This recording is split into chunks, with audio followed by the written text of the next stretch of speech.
Welcome to the You Interview. I'm Kara, and today's conversation is about clarity.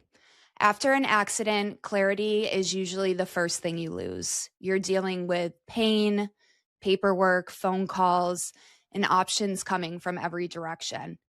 Everyone has advice, everyone has an ad, and everyone claims they can help.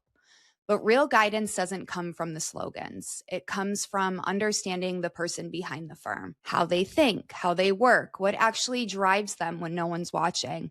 And that's what this conversation is about. Today, I'm sitting down with Ted Spaulding, founder of Spalding Injury Law right here in the state of Georgia, to talk about the path that led him to personal injury law, how he approaches the responsibilities of representing injured people, and what matters most when the stakes are high.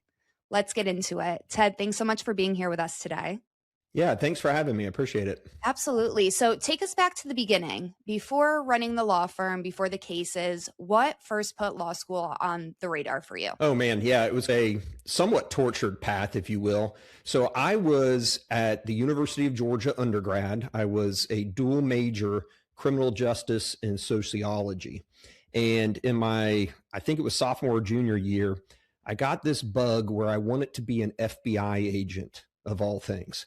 So I had this glorious thought of, I'm going to have a gun, I'm going to go get the bad guy and all of that. So naturally, there's a couple of routes to get to the academy, and one is law school. So I thought, well, law school would be good because it always could be a backup if I don't make it or decide to retire from it. So that was my path through undergrad until my last semester. So for criminal justice, you have to do, your last semester is no classwork, and it is 9-to-5 job following somebody in the criminal justice field. So they gave you a list, and I saw there was a criminal lawyer in Athens that you could follow. And I thought that sounded interesting. It's law related, law schools where I was headed. And so I followed this criminal defense lawyer, so representing defendants, and did a bunch of legwork for him. He had me go into the courthouse, getting documents. I went with him to hearings. I sat in on 2 murder trials. He had me work some files as if I was a lawyer, kind of behind the scenes. And I got that bug, and it kind of flipped me. And I said, you know what? I actually want to go to law school and be a lawyer. So I thought criminal lawyer. And then once I got to law school, I did a couple of internships and switched to civil. And I clerked for a judge. I worked for the SEC as an intern. And then ultimately in my 3rd year, with a personal injury law firm. And that's where I kind of caught the personal injury bug, really liked it. Obviously, with my background, I liked fighting for the small person, initially criminal defendants against the state. Now it's plaintiffs against big insurance companies, big corporations, and that sort of thing. So got that bug, and that got me off to doing the civil practice and working with plaintiffs. Wow, just that little itch took you far. That's amazing. And then at what point did you realize that practicing law could be more than just a career, that it could be a way to, I guess, help people during some of the hardest moments that they're going through? Yeah, it was really both my clerkship with a Superior Court judge in Fulton County for a summer and seeing all of the people in the courtroom, plaintiff, defendants, both criminal and civil. And then more importantly, once I started working for that law firm in personal injury and getting to meet the clients, hear how they were helping them, hear their backstories, all their struggles and things like that, that's what really solidified it for me. Yeah, it sounds like those early experiences in the legal field kind of shaped the way you approach your cases today. Is that correct? Yeah, 100%. The guys I worked for at that firm really taught me it's all client-centered, right? Yeah. Everything is about the client. That's who's hiring you. That's who has the problem. And they were really good at that and really taking the human side of it. And so I really enjoyed that. And that's what gave me that bug of, this is the way I want to try to help people. Yeah, absolutely. When they're at their most vulnerable moments, I feel like that's where they need some kind of guidance and someone experienced when it comes to these things, and also kind of just a shoulder to lean on when they don't know where to turn. Yeah, you're 100% right. At least that's my view of it. Is especially nowadays, it's become too much of a business, and it's just all marketing, getting cases, making money, doing this. And the lost art, as I see it, is no, you're supposed to also be a counselor at law, right? Not just an attorney. And what people don't realize who haven't been through injuries and things like that is this is a human and they're really going through stuff. And I would say probably 50% of my day, I'm probably more of a psychologist than I am practicing law, if you will. But I take that to heart. I really actually enjoy that part. There's a lot of lawyers that can't stand that part and don't look at it as part of their role. And I kind of see that differently. Yeah. And that's what sets you apart from everyone else. And then before we move on, what's one thing you wish more people understood about personal injury attorneys, just in general?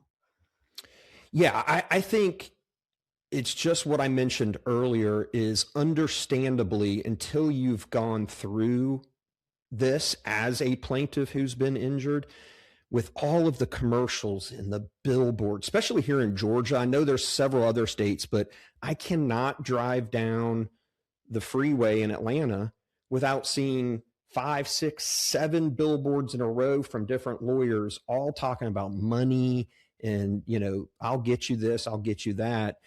And I think that gives this impression, understandably, of folks that, oh, it's just all about money. It's almost like this lottery system type thing. And that's just not the case. At least it's not supposed to be that way. So let's talk about client experience. When someone's been injured and they might be calling a lawyer for the first time, what do you want them to feel when they reach out to you? Wow, that's a great question. For me, what I want them to feel is that they're not going to just be a number. And there's a lot of people that say that. There's a lot of firms. It's a tagline and all that. But for me, it really isn't. Again, I look so much at my role of not just being a lawyer, but being a counselor.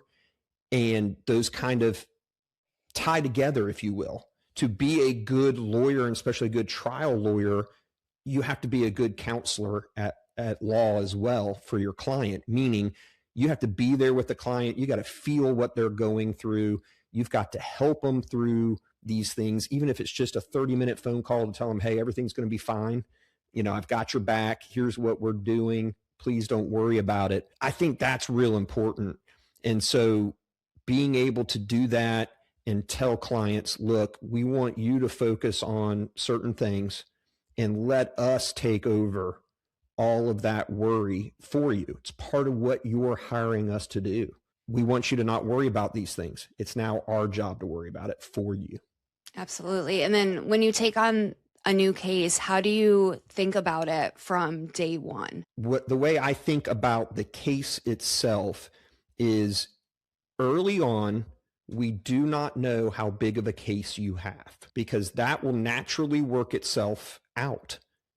You got a big case. We don't want you to have a big case. And people always get, surprised when I tell them that. Look, if you have a big case, that's really bad for you personally. That's the way this system is supposed to work. Again, it's not a lottery. You're not going to have a stub toe and get $1 million. It's not what this is supposed to be about. We don't want you to have a big case, but what we do to ensure we are doing our job properly for you is from day one, that initial phone call forward, we're assuming you're going to have the biggest case that we've ever seen in Georgia, because that ensures we are doing our job from day one until the end. And what I tell people is it's relentless effort by our law firm. If it ends up not being a big case, that's great, but we've still done all the work that needs to be done to a T to be able to pursue that case to the end for you. Many people worry their case will be overwhelming or never ending. So how do you help your clients understand the process without adding more stress to their plate? This is one of the biggest issues early on when I'm talking to clients. And here's what I tell them. My approach is to be very honest with them. They need to know what they're getting into, because one of the things they need to know is you don't have to pursue anything. You can decide not to. So what they need to know is, what are we potentially looking at? And of course, one of those sub questions to this is, how long is this going to take? That's one of the questions, and it's understandable. I tell folks, don't stress over how long it's going to take. Again, like we talked about a minute ago, you may have a big case, you may not. We do not know early on. It's going to take time. So what I tell them is, don't stress over how long it's going to take. If it's going to take a long time, then it's going to take a long time. It is what it is. What you want to focus on is you're doing it the right way from the very beginning to the end, whether that takes a month or it takes 5 years. The whole point, and what I call it, is the exercise. So I tell them the whole point of this exercise is for you to get better. It's not for this to be rushed through. And again, this is where these commercials and billboards and everything else give people the wrong impression. We'll get you a quick settlement. We'll get you this. If it's quick, it's oftentimes not a good thing for you, the client. Again, getting back to this should be client-centered, not law firm, lawyer-centered, what's better for the business. It's what's better for that individual client. It's going to take a long time. It's going to take a long time. We don't control it. This is the hardest thing for clients to understand. And I tell them right at the beginning, to be quite honest with you, probably only 25% of how long this takes is governed by us. As long as your lawyer is not causing any delays, that's all you can ask for. Insurance companies build in delay. The system has its own delay, and it takes two to tango, right? Getting a settlement takes both sides wanting to settle. It doesn't have to happen. The insurance company may not want to settle. Well, it may not get done quickly, but that's okay, because we're trying to do it right for you the entire way through. Absolutely. And not skip any important steps as well, because like you said, when things are rushed, you can't execute the way that it should be, and the outcome might not be what you want it to be in the end. So yes, definitely important to take your time. And then when it comes to your work, how do you personally define success overall? Well, for me, overall success is a happy client. And kind of a sub part of that is a fully informed, happy client. If they're fully informed, they know why they're doing what they're doing with our advice. The result then makes them happy because they know exactly why they're doing what they're doing. Taking a settlement, going to trial, that sort of thing, knowing the risks and rewards both ways. But at the end of the day, if the client is extremely happy with the result, with working with us, that's how I define success. And then what's something about working, with your firm that clients often don't expect when they reach out to you? What I hear most often is they didn't expect that. Probably 95% of the time, they're talking to me directly. For some reason, well, I shouldn't say for some reason, because I know why they're surprised. Again, most in the industry nowadays, you're not talking to the lead attorney, the owner of the firm. Heck, most of the time, unfortunately, they're not even talking to their lawyer. I can't tell you how many times I have people who have talked to other firms say, or hire other firms, and then want to switch, say, I didn't even know who my lawyer was. So I would say having that direct communication with me is probably what's most surprising to folks, unfortunately. Yeah, absolutely. And being able to put a voice or a face to the name of the business is great. And like you said, a lot of people call and they speak to one person and then another person and then another person, and there's multiple hands in the pot, and it gets messy and confusing, and the client's overwhelmed. And so that's great that you take that personal approach and you dedicate to every single person that comes in and wants your help. That's amazing. 100%. Very important. So Ted, you've been doing this work for a long time. How have those years of experience changed the way you handle cases? Obviously, experience, the scary part of this, it's like medical field, right? They call it the practice of medicine, the practice of law. The scary part is that's what it is. It's practice. It's getting the reps, that sort of thing. So I think naturally just having the decades of experience I have, it's made me a better lawyer over time. Especially I'm a trial lawyer at the end of the day, which is really important to our law firm. We actually try cases. We're not scared to do so. Trial is difficult. Trial takes getting those reps going to trial. So I would say the years alone, it's just the experience. I've seen it all. I've seen how insurance companies have changed how they handle cases over time. They do that on purpose, trying to keep us on our toes and that sort of thing. So that's another part of experience, is just understanding how the other side is going to kind of change their strategies and how they handle cases. And then just getting the reps and, getting better and better at trying cases over the years. Yeah, absolutely. And is there a moment or an experience that really reaffirmed for you that this was the right path? It's funny you say that, because I just had that happen to me last year.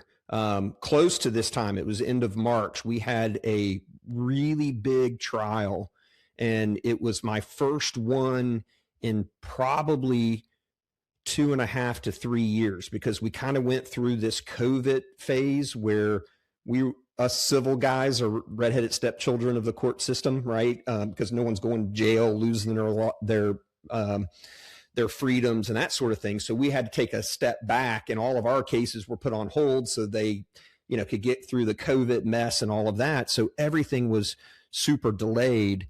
And so we had this really big trial in March last year, and it was a difficult one. And we came out and had a tremendous week.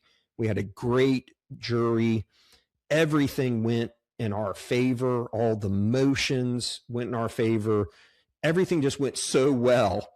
And it had been a while for me. So 2.5 years not trying a case. And that kind of, it's been 2 decades I've been doing this, but it was almost like I was a young lawyer again, and kind of reaffirming, one, that jurors do get it and they can see through the smoke and mirrors of defense trial strategy and that sort of thing, and come up with a just verdict. But then obviously on our side, that it just kind of reaffirmed that everything that we're doing is here to help people. And this guy was probably one of the most deserving clients that I've ever had. And for him to struggle through what the insurance company offered them 2 days before trial, I mean, literally their offer, it was, Ted, this is it. You're never going to see another offer. This is all he's going to get. And my client had absolutely no choice. And I always hate that for clients. It wasn't one of those where he was being kind of greedy risk taker, should have taken that number, but went and took a risk. He really had no choice but to try the case, and then to come through and be victorious for him and get what he needed for he and his family moving forward. It definitely reaffirmed, it kind of gave me that juice again to go, okay, this is why we're doing this. And it was kind of a great moment. So that was a great question, because I literally was actually just thinking about that as we were coming up on the anniversary of that one. The fire was lit again. I love that. That's right. It was a great moment. And then when you look back over your career, what makes you, I guess, most proud of the work that you've done? Sounds really cliche, and I know some of my prior answers do too, but to be honest with you, it's the client satisfaction. Just the other day, I got, and we get this kind of reaffirmation from time to time. Now, Google reviews and things are real big. And so I'll get a notice when we get like a new Google review. And of course, I want to make sure it's a good one and clients are happy. And I actually went back and was looking at some of those because they keep them for so long. And someone had written a really nice one here recently. And I just kind of caught myself going through and looking back at some of the reviews and just remember, oh, I remember Sally. Oh yeah, I remember that one and what she said. And again, almost like that trial gives you that juice again, that this, as cliche as it sounds, this is why we're doing what we're doing. I mean, the whole reason why we're here is for clients, right? I mean, they're who hiring us. They're the ones that need the help. They don't know who to turn to, especially in this new environment. You don't know who's legit, who's not with all this marketing. and to kind of go through and remember those clients and see the nice things that they said was real reassuring that we're doing the right thing. Absolutely. And then you place, I know, a really strong emphasis on communication. So why is that such an important part of representing injured clients? To me, it's so important. Quite frankly, it's crucial. Again, the industry, not just personal injury industry, but across the board. You see it with divorce lawyers and everything else. The human touch and nature of things, we're losing it every year. It's getting worse and worse. And I had a family member go through it. It was divorce. Great lawyer, saw the communication just wasn't there. And she's coming to me, and I'm a personal injury lawyer going, what do I do? I can't get my lawyer. And I've got this question and this, and it's giving me anxiety. And, what do I do? And kind of seeing that firsthand with a family member, but then knowing what's out there, it's just so important that the client is really comfortable with the lawyer they have, but also is empowered. I'm really big on that. We work for you. And you asked me earlier, what are people surprised? That would be the second big thing. Now that I think about it, is in my first kind of conversations, I'm telling them, look, if you hire me, I might be different from a couple of other attorneys out there. I am not going to tell you what to do. And it kind of shocks them because, they almost want you to do that. No, I'm going to counsel you. I'm going to give you my opinion. I'm going to tell you why I think this would be the road to go, not this other one. Here's the pluses and minuses to it, because I tell them I want their eyes wide open. I want you guys to be empowered and know what you're doing and why you're doing it. And so I just think that's critical. This is your life. It's your case, which is your life. I'm here to guide you, give you my professional opinion, help you through this, but you're going to ultimately make the decisions with your case. For someone hearing about Spalding injury law for the first time, how would you describe your firm and what you aim to, provide for your clients? A tagline, a little motto that I had come up with a long time ago, I think would be the answer. What I had said was real lawyers helping real people. And I think that's what it is. It sounds, again, a little cliche. I get it, but we are real lawyers. And really that means several things that I want people to know. We're real lawyers in the sense you're actually going to talk to your real lawyer. You're not going to just be pushed off to case managers and things like that, again, from what we talked about before. But we're also real lawyers in the sense that we will try cases. And I think that is real important. It is a lost art. There are so many, and I get it. You get sucked into the business side of this. I hear out there are just pre-litigation personal injury lawyers. And then there's just litigation lawyers. And then there's just trial lawyers. And it's all segmented out, and folks don't know who they're hiring, that this might just be a pre-lit lawyer. So for us, we're real lawyers, old school lawyers. We will do all of that. Like, I didn't even know there's a difference between a litigation attorney and a trial lawyer.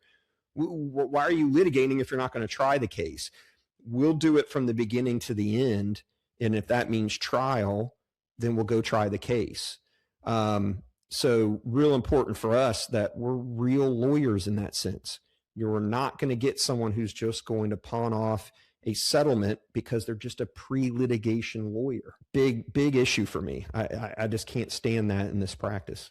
Absolutely. And I love how you said old school, because I feel like nowadays a lot of law firms do cut a lot of corners, and it's important to stick to the basics, especially, like I said before, these clients are coming to you in such a vulnerable spot, and they don't know who to turn to and who to trust. And for someone to be on their side and do things the right way from the beginning is super important. And it's just great to hear that you do that for the people that come to you. Yeah, absolutely. So Ted, what values guide the way that you run your firm? So values for me, again, it's client-centered. And again, I know there's a lot of firms that say that, but it's truly client-centered would be my biggest value. What is best for that particular client? Not us, the firm, not our business, not, we have 200 clients. What's best in resolving this case, because we have all these other cases, is that specific client.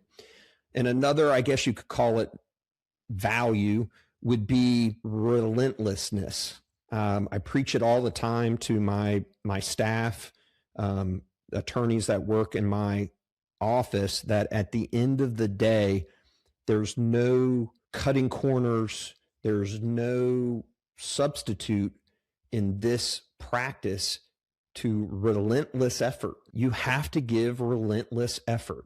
You don't need to be a lawyer or a paralegal if you're not willing to put in the work, and the work for every client. So I would say it's both of those in combination, quite frankly, being client-centered and relentless in their case. Yeah, absolutely. And when you talk about your team, how do you make sure that your team continues to serve these clients at a high level as the firm grows? Yeah, and that's a great question. It's one of those, I think, in any business industry is always an issue. We have a lot of checks and balances that I have created over the years. Ultimately, I'm the end all check and balance. We have staff that is pre-litigation staff, not attorneys, but paralegals. And then we have litigation paralegals. So they have more compartmentalized roles and those sorts of things to keep them being able to do their job. But every single thing that we have, all the way down to keeping the client informed, we have checks and balances on that to make sure it's happening. Make sure the lawyer is talking to the client every month. Make sure the paralegal's talking to the client every month.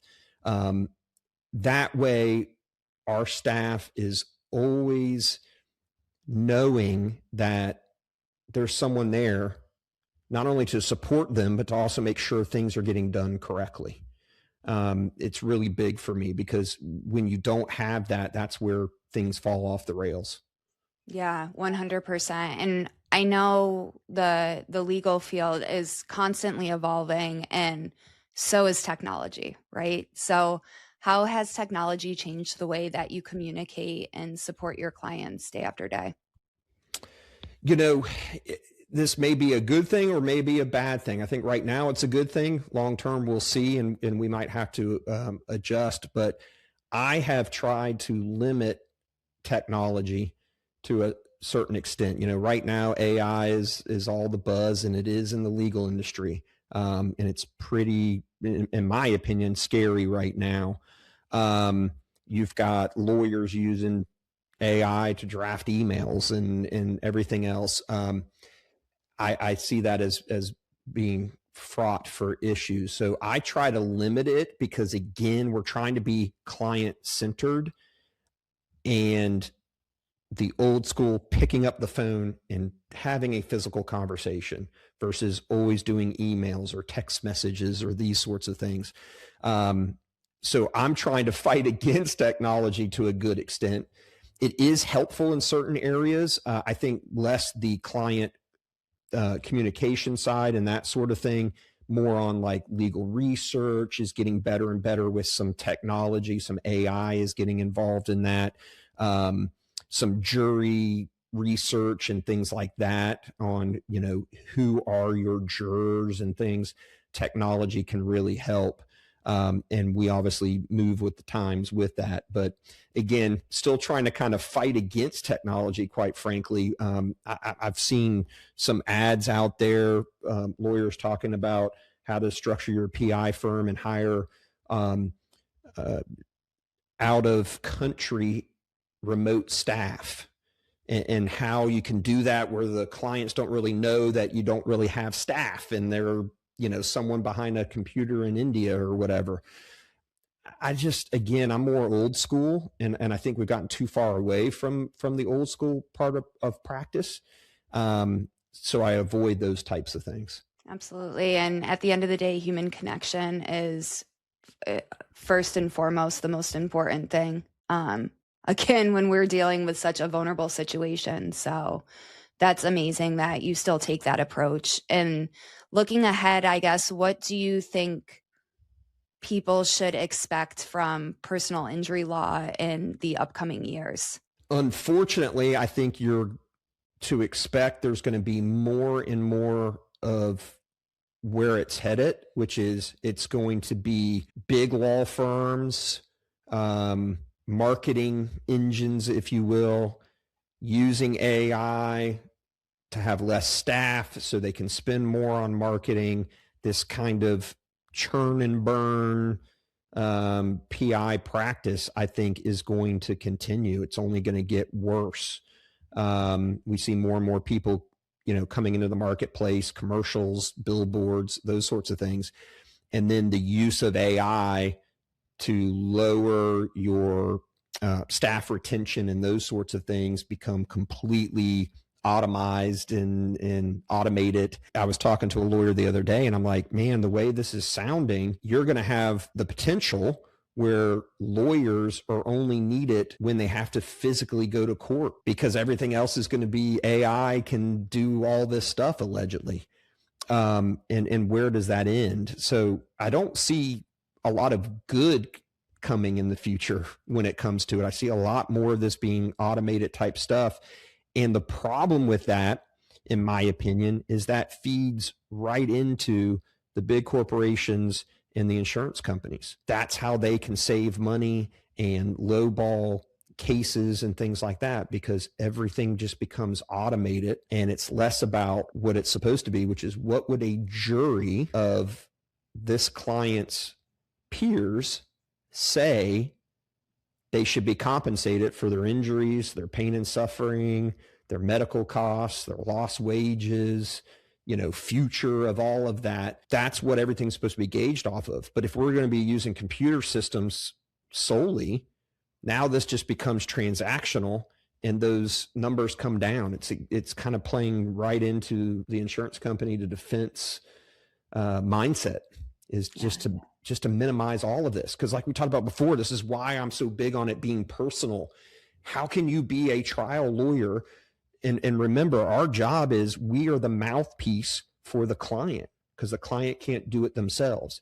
They are asking for compensation for what they've been through. We're the voice for them to do that. How can you be the voice for someone on what they went through and what this means and what their loss is and what we're asking you, the jurors, to do to help this person if you don't know them? And you haven't been in the trenches with them as much as you can. You can't take the pain on for them, but you certainly can feel it empathy-wise to then be able to be the voice for them. If you don't know any of that, and then you're just going to walk into court and say, yeah, here's what happened to her, here's what we're asking for, but you can't show any of the real pain and what they really went through, through stories and everything else, because you actually know this person. I just don't know how you can do it. It's tough. And then, when you're faced with tough decisions like this, what helps you decide the right course of action at that time? Well, I think it's at the end of the day, as hard as it technically is, it's really simple. It goes back to the client and you giving honest advice and knowing that client. And so you're talking like, negotiating, settling versus trying the case, risk. This is all about risk. This is what I tell clients. It's risks on both sides because nobody knows what a jury's going to do. They're the ultimate person. It's your only legal right is to have a jury tell you what your case is worth. And we don't know exactly what that's going to be. Nobody does. It's risk. But at the end of the day, what guides me is obviously my experience and my confidence in my abilities, but then what is best for the client, and then giving them honest opinions, and then they make that decision, hearing the pluses and minuses of, for instance, a settlement offer versus go try the case. Like that case I was telling you about in March of last year. I can't tell you Kara, how many conversations I had with this client leading up to this trial about this exact topic, obviously naturally to his specifics in his case of here's what they're offering. Here's your risk reward. There's always risk. There's risks on both sides, but here is my opinion. And my opinion was, I don't think they are giving you an option. If you take what they're offering, it's basically zero to you. And what it was, to let you know, their final offer 2 days before trial was $550,000. Not, super confident. Ted, with all due respect, you're never going to see another number. This is it. Take it or leave it. I think they thought he was going to take it. And my opinion, that's a lot of money, was walk away from it. Now, he didn't need to. I tell him, this is you, man. At the end of the day, this isn't me. If you take the $550,000, I'm going to be just as happy as I would be if you say, go try the case, Ted. I think it's a super low number. Yes, that affects my business, but I didn't care because I'm not supposed to. I don't think it's right for you, but if you take it, I'll be happy because that means you're happy. And he was smart and he said, no. That trial resulted in $3.28 million verdict. Wow. So and you can see that was the perfect way I want a case to go. And I told this gentleman this, both when I told him not to take the 550 and then obviously after the result, is I said, this is ultimately, as bad of news as it is that they're only offering you $550,000, this is great news because I know you have no choice. That is when I want you to try a case, when you have no choice. If they were offering you 2.5 million and you're trying to go for the 3.5, that's $1 million swing. That's a lot of money. But at the same time, I'd have to be telling you, there's a chance you could get less than 2.5 because there always would be, right? That is scary. I'm more nervous in that position, right? Because now we're just talking numbers, and it's just, are we going to be able to beat that number? Are we not? You have risks. What do you want to do? So, that's the perfect scenario. And again, that's what guides me, is that's what I mean by it's client centered to that specific client and what's best for them. And some of that always is personal. It's what's your risk tolerance. One person has more of a risk tolerance. And I've seen it over my 20 years, right? There's some that are just absolutely terrified of the number being lower. Let's just take it. Okay, if you're that person, then yes, because you don't want to go try this case and be that nervous and scared of the result.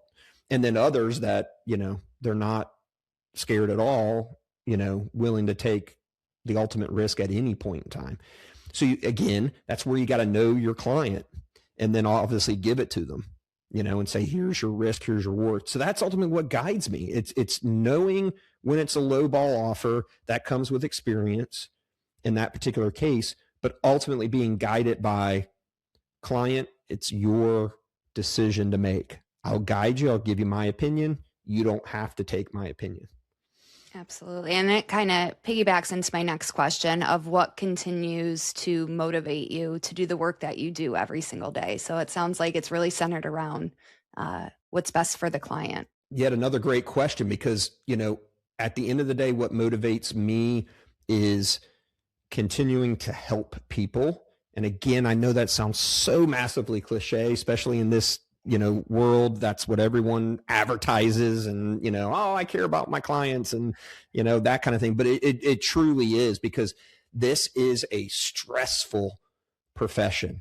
And yes, everybody does, me included, have days where you're going, what in the heck am I doing? Right? Because all we do all day is fight. I mean, we really do. Everything is a fight. It's a battle. And sometimes that can wear you down. But at the end of the day, as corny as it sounds, what centers me is going back to helping people and then hearing how I've helped them. And oftentimes it's just the smallest little thing, and it puts a smile on my face. Just had someone, for instance, yesterday, just to give you a quick story, new client, there were some legal issues on whether she's going to have an ultimate claim or not. Really bad case. And I was kind of giving it to her. This was by email. and, kind of laying those things out to her. And her natural response, because it made her anxious with what she's going through, she said, "Do I even have a case anymore?" And I responded to her and I said, "No, I think you do. And I'm confident this is all going to work out for you." And then her natural, simple response was, "Oh my God, thank you so much for just telling me that." It's those little things, man. I just, and that is a good example of what I meant earlier. We've lost that a lot in this profession. And there's so many, and I've seen them, I've worked with them. I've worked, on the opposite side. They're not bad lawyers. Most of the time, they're really good lawyers with the blocking and tackling of being a lawyer, but they're not good on the human side. And you got to be both, especially in our practice, in plaintiff personal injury. We're not representing a corporation that's all about numbers, an insurance company that's all just about the bottom line and the numbers. That's easy because you don't have to worry about personalities and that sort of thing. It's all about the person. And that's ultimately what centers me and kind of gives me the juice to keep going. I love that. That's great. So Ted, for someone listening who thinks that they might need legal help, what's the best way to get in touch with you and your team? So we obviously have a lot of different avenues to do so. I would always prefer a phone call. That is really the best way because, you're going to have questions. There's always nuance to everything. And I always prefer, kind of as we've talked earlier, with that human connection, let's have a phone conversation. And again, 90 to 95% of the time, it's ultimately going to lead to a conversation with me. And then once someone reaches out, what can they expect from that first conversation with you? So you can expect ultimately all of the questions that you have at this point answered. That's really important for me.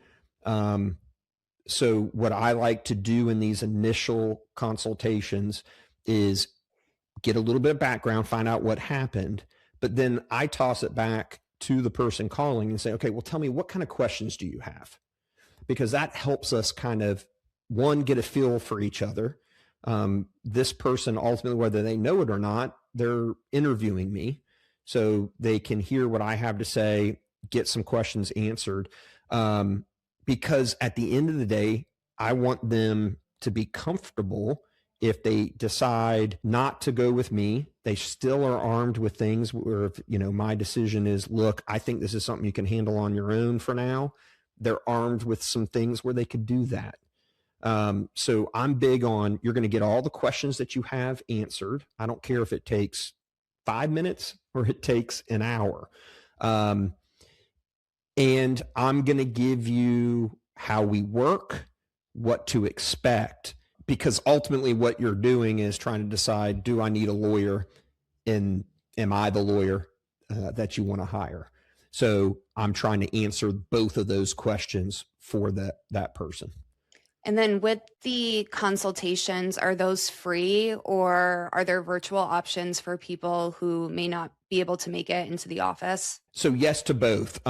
Consultations are always free. That's quite frankly, that's how every personal injury lawyer works in the state of Georgia. Ours are 100% free. And again, that's whether it takes 5 minutes or an hour or more. It's free, whether it's phone call, virtual. Yes. I mean, we can get on like we're doing. We could do some sort of Zoom. We could do it all by email. Obviously don't prefer that method. A lot of people don't, but we give all of these options for folks. I can come to your house. I don't like it, but if it's absolutely necessary, I can come to the hospital. I hate it because, one, I want you focused on your treatment, and two, it's kind of the billboard for, ambulance chaser. Of course, a lawyer showing up to the hospital. But I've had rare instances where that was necessary because we needed to get started quickly and they were going to be there for a while. We try to make however you want to interact with us as easy as possible for that person. So I give all those options. We can do it. What I tell them, we can do a traditional, you come to the office, we sit in my conference room, we have kind of that traditional consultation. We can do it on the phone. We can do it virtual. I can send things to you by email. what I can come to your house, whatever you need me to do. Whatever is most convenient for them. Absolutely. Correct. Yep. And then what would you say to someone who may be unsure whether they have a case or not? Easy. I would tell them, talk to a lawyer. Again, it's free. And if you don't know, that's exactly why you ought to reach out and do it early. I always tell people, don't feel like that means you're, an ambulance chaser, you're, sue happy or any of that kind of stuff. It's a free consultation. Like I was saying earlier, it may end up being where my advice is you don't need to hire a lawyer right now, but you can at least get your questions answered for free. You can feel a little bit more comfortable. And what's the worst case? I or whoever you talk to says, I don't think you have a case. Well, at least you know. It's better to know than to just assume you do, to find out a year from now, oh, I don't have a case. Absolutely. So just reach out. So as we close out today's conversation, one thing is clear. This work is about more than the legal outcomes. It's about trust, it's about communication, and it's about having someone in your corner when the process feels confusing or overwhelming. So Ted, thank you so much for taking time to share your perspective and walk us through what this work really looks like behind the scenes. And then before we go, I want to give you one last chance to leave our listeners with one final message. Yeah. So I think piggybacking off of that, my final message would be really two things. One, reach out, get your questions answered, find out if you have a case. All of that is free, but also do your homework. As you kind of heard me mention throughout today, I'm not happy where the industry is. And I hear it day in and day out talking to prospective clients, and especially, unfortunately, the ones that hire an attorney to only find out within a couple of weeks they made a mistake. Do your homework. Don't be low information and just jump with the first number you see on a screen, a billboard or something like that. Call, talk to the attorneys, get a feel for how open they are. Is it easy to get in touch with them? Is it not? All of these things, you need to be 100% comfortable with the attorney. And that's the key word, attorney, that you are hiring, not just the firm, but the attorney that's going to be involved. If you do that, then you won't be making mistakes in the hiring process. Absolutely. And if you're listening and you're unsure what your next step should be after an injury, you can reach out directly to Ted and his team at spaldinginjurylaw.com or by calling 470-695-9950 to speak to someone who's ready to listen and help you understand your options. Again, that's spaldinginjurylaw.com or by calling 470-695-9950. Thanks for spending time with us today. We'll be back soon with another conversation focused on people, the process, and the purpose. Stay safe.